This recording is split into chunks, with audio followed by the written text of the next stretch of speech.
느헤미야 6장 1절에서 14절의 말씀입니다. 함께 읽겠습니다. 산발랏과 도비야와 아라비아 사람 게셈과 그 나머지 우리의 원수들이 내가 성벽을 건축하여 허물어진 틈을 남기지 아니하였다 함을 들었는데 그때는 내가 아직 성문에 문짝을 달지 못한 때였더라. 산발랏과 게셈이 내게 사람을 보내어 이르기를 오라 우리가 오노 평지 한 촌에서 서로 만나자 하니 실상은 나를 해하고자 함이었더라.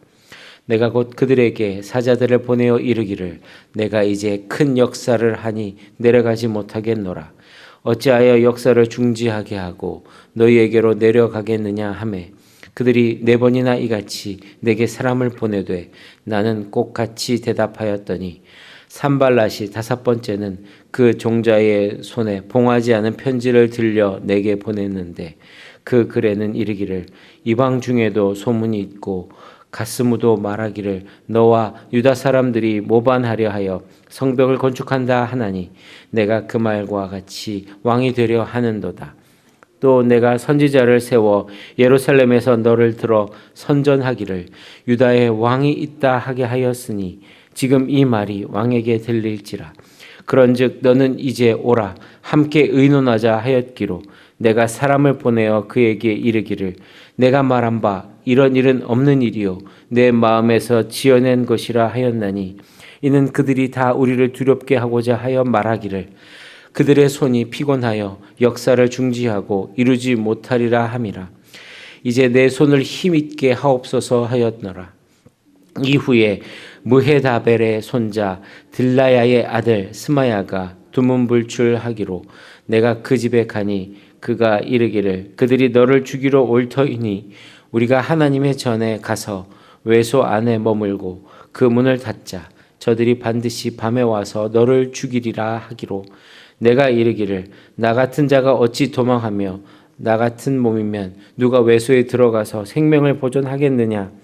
나는 들어가지 않겠노라 하고 깨달은즉 그는 하나님께서 보내신 바가 아니라 도비야와 산발랏에게 뇌물을 받고 내게 이런 예언을 함이라. 그들이 뇌물을 준 까닭은 나를 두렵게 하고 이렇게 함으로 범죄하게 하고 악한 말을 지어 나를 비방하려 함이었느니라.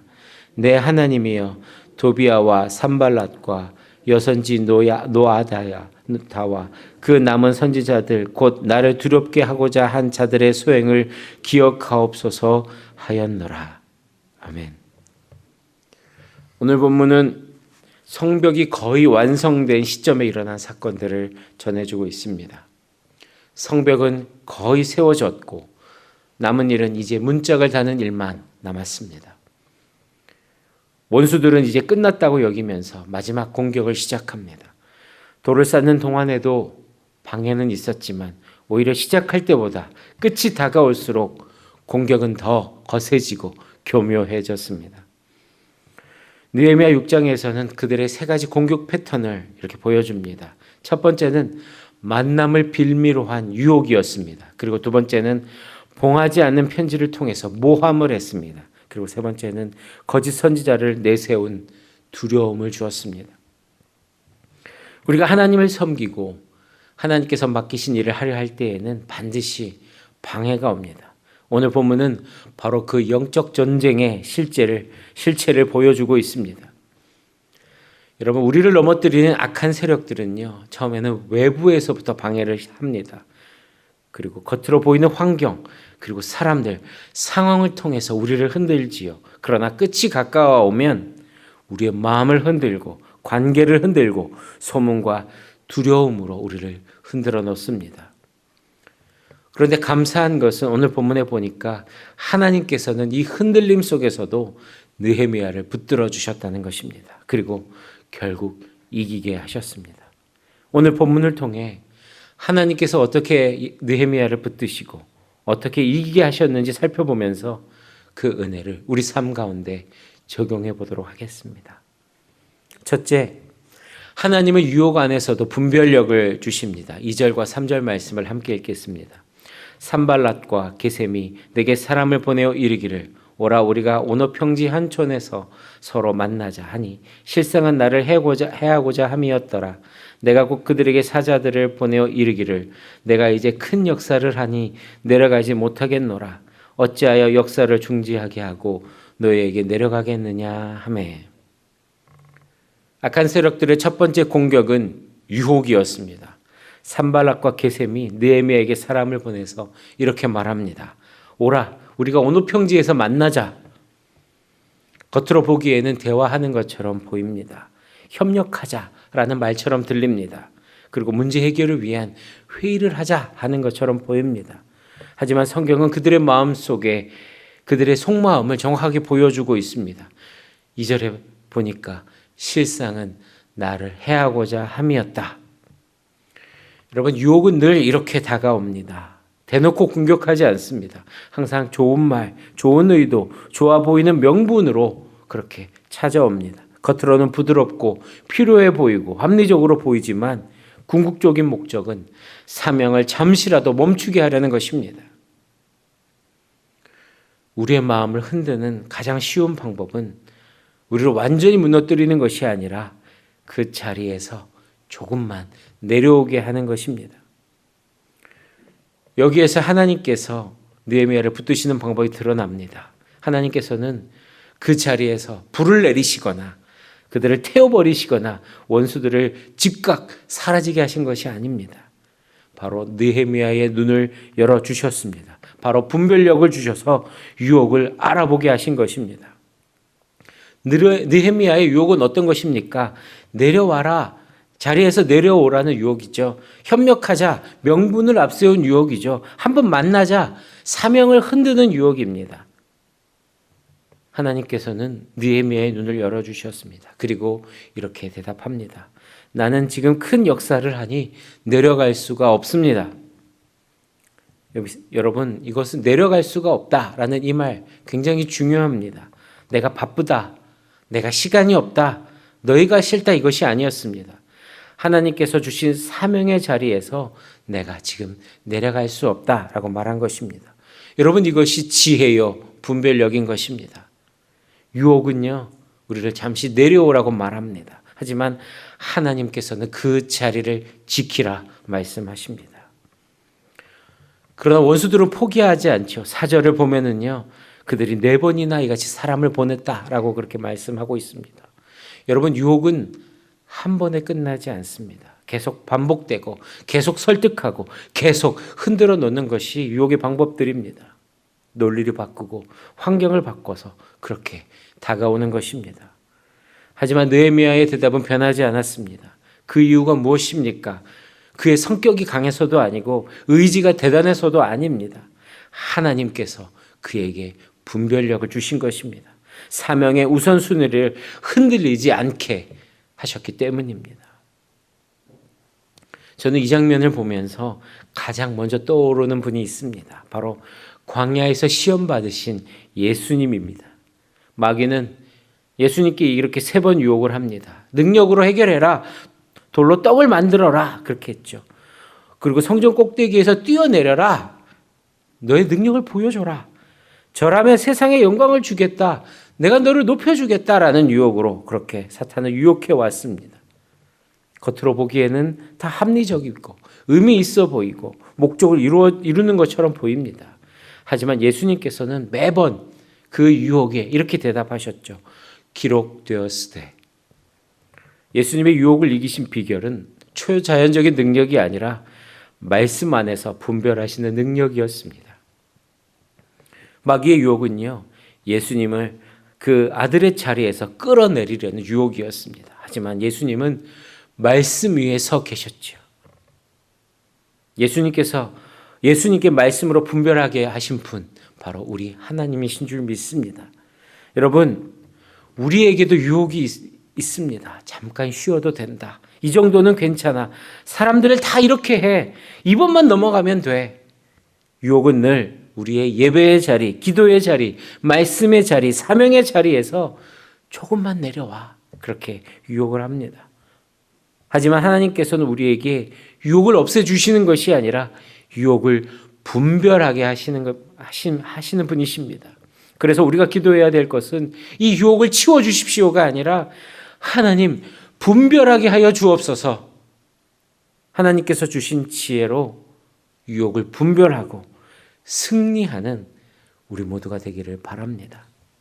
둘째, 하나님은 모함 앞에서도 마음에 힘을 주십니다. 8절과 9절 말씀을 함께 읽겠습니다.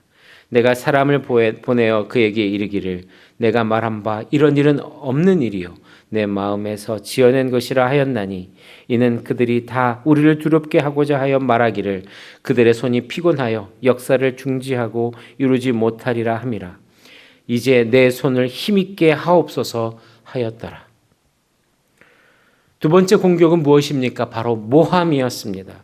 유혹이 통하지 않자 원수들은 이번에는 노골적인 방식으로 그렇게 느헤미야를 흔들고 있습니다. 5절을 보면 산발랏이 이번에는 봉하지 않는 편지를 보냈다고 했습니다. 여러분, 이 시대 고대에서 봉하지 않는 편지란 읽어라, 퍼져라, 소문이 되라라는 의도입니다. 공개적으로 퍼뜨리기 위한 문서라는 것이죠. 다시 말해서 소문을 퍼뜨리기 위한 의도적인 행동입니다. 그 편지의 내용은 이렇습니다. 느헤미야가 왕이 되려고 한다. 유다를 독립시키려는 의도가 있다. 선지자들을 세워서 자기를 선전한다. 라는 내용이 편지에 담겨져 있는 것입니다. 여러분, 이것은 단순한 오해가 아닙니다. 정치적 그리고 반역적으로 몰아가려는 중상모략인 것입니다. 이 말이 왕에게 들어가면 어떻게 되겠습니까? 성벽 공사는 즉시 중단되고 느헤미야의 생명도 그렇게 위험해지는 것입니다. 하지만 여러분, 느헤미야는 어떻습니까? 흔들리지 않았습니다. 8절을 보면 그런 일 없다. 이것은 네가 지어낸 것이다. 라고 그렇게 말합니다. 길게 설명하지 않고 감정적으로도 반응하지 않고 논쟁하지 않았습니다. 왜 그렇습니까? 느헤미야가 강해서가 아니라 하나님이 그의 마음을 지켜주셨기 때문입니다. 모함의 의도가 뭡니까? 8절에 분명히 밝힙니다. 그들의 손이 피곤하여 이를 중지하기를 바람이라. 모함의 목적은요, 느헤미야의 마음을 약하게 만들어서 그 손을 떨어뜨리는 데 있습니다. 사람의 마음을 무너뜨리려고 한 것이죠. 여러분, 사역은요, 마음이 지치면 멈추게 됩니다. 기도는 마음이 약해지면 끊어집니다. 말씀은 그 마음이 흔들리면 멀어지게 되는 것입니다. 모함은 눈에 보이는 공격이 아니라 마음에 들어오는 공격인 것이죠. 그런데 여러분, 하나님께서는요, 이 모함을 즉시 없애주신 것이 아니었습니다. 소문을 돌게 하지 않은 것이 아닙니다. 산발랏의 입을 닫아버리신 것이 아닙니다. 잘못된 정보가 퍼지지 못하도록 그렇게 막으신 것이 아닙니다. 그럼에도 느헤미야는 흔들리지 않았습니다. 그 이유가 무엇입니까?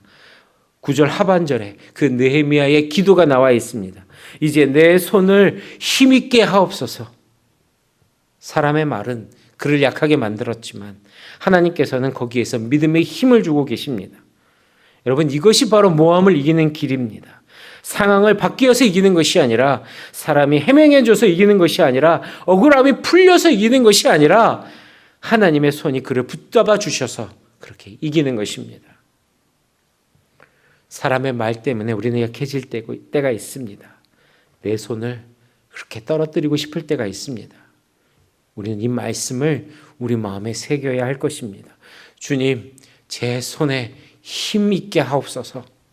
이 짧은 기도 속에서 모든 영적 승리의 비결이 담겨져 있습니다. 느헤미야는 그래서 흔들리지 않았습니다. 하나님께서 느헤미야의 마음을 그렇게 붙잡아 주셨기 때문입니다. 여러분, 우리도요, 모함과 오해를 당할 수 있죠.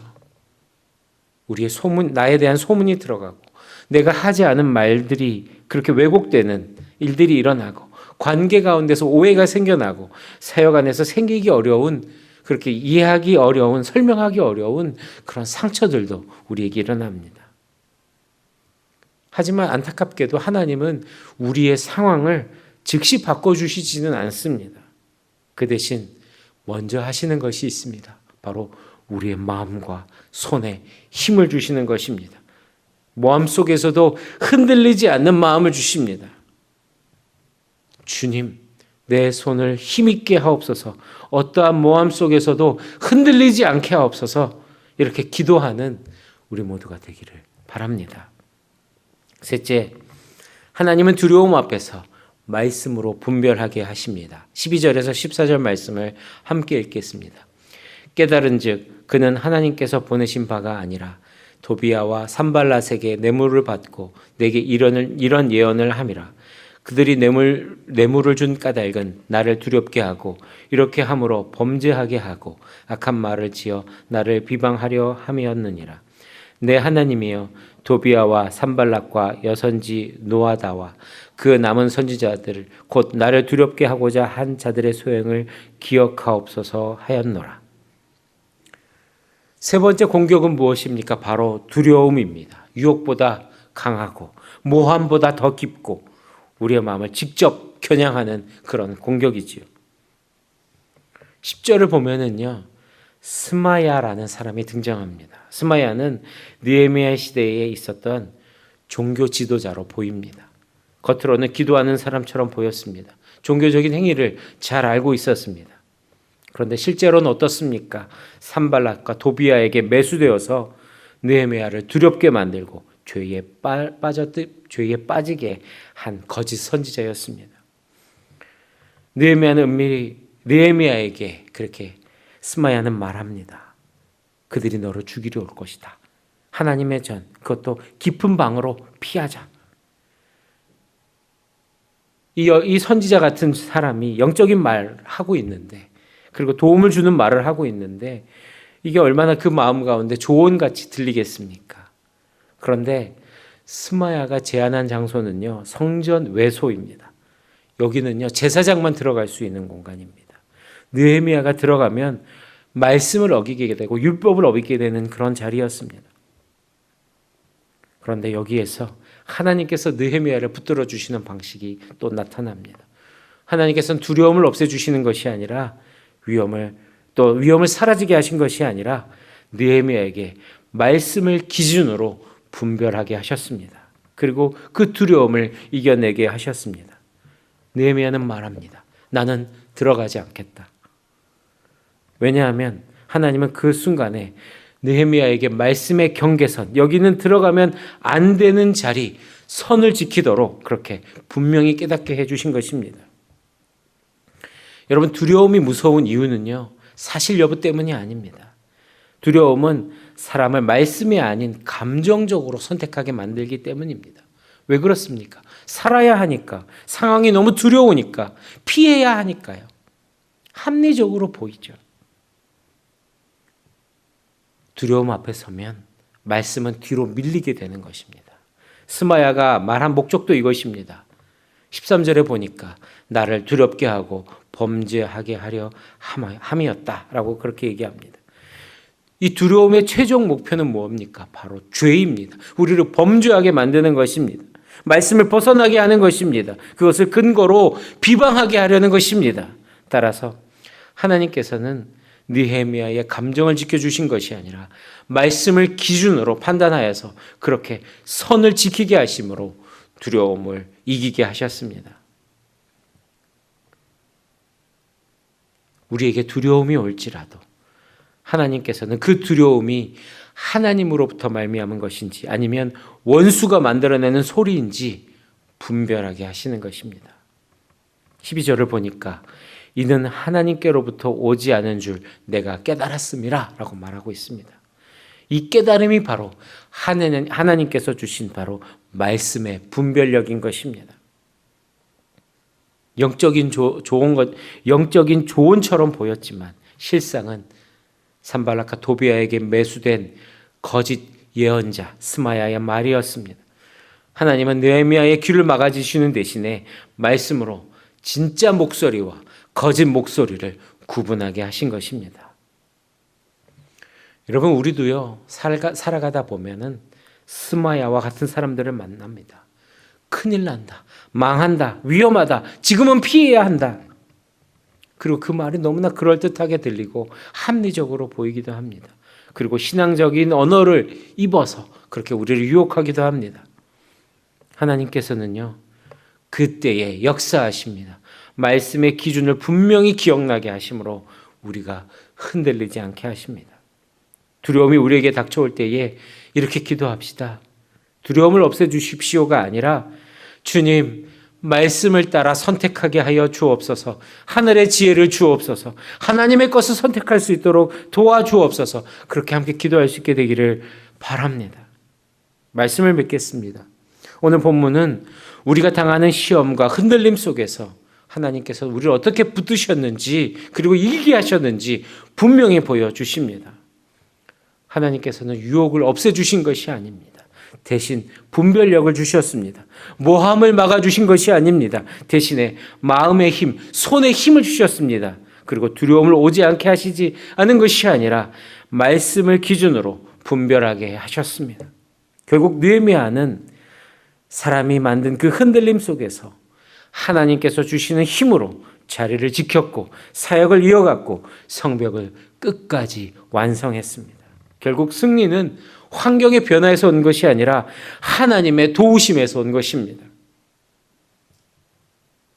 하나님께서는 오늘 저와 여러분들에게 동일하게 붙잡고 계십니다. 그리고 말씀하십니다. 내가 너를 붙든다. 내가 내 손을 강하게 한다. 자리를 지켜라. 나머지는 내가 한다. 여러분, 하나님께서 우리 가운데 역사하고 계십니다. 우리 삶 가운데 유혹이 있고 오해가 있고 두려움이 있을 수 있습니다. 하지만 하나님은 그 흔들림 가운데서 넘어지지 않는 힘을 주시는 분이십니다. 그 능력으로 우리의 가정의 성벽, 믿음의 성벽, 사명의 성벽을 끝까지 완성하는 우리 모두가 되기를 간절히 바랍니다. 기도하겠습니다. 하나님 아버지, 악한 원수는 우리를 흔들고 있습니다. 또 우리의 마음의 욕심이 우리의 마음을 흔들고 있습니다. 이런 유혹 속에서 우리의 마음을 지켜주옵소서.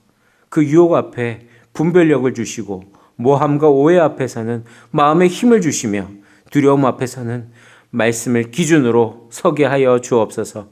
우리의 사명의 자리가 흔들리지 않게 하여 주시고 주님, 이제 내 손을 힘있게 하옵소서. 그렇게 그 기도가 우리 마음 가운데 새겨지게 하여 주옵소서. 하나님, 그 하나님께서 주시는 힘으로 우리의 가정과 교회와 우리의 공동체, 우리의 목장이 그리고 우리의 삶이 하나님의 은혜 안에서 세워지게 하여 주옵소서. 감사드리며 예수님의 이름으로 기도합니다. 아멘.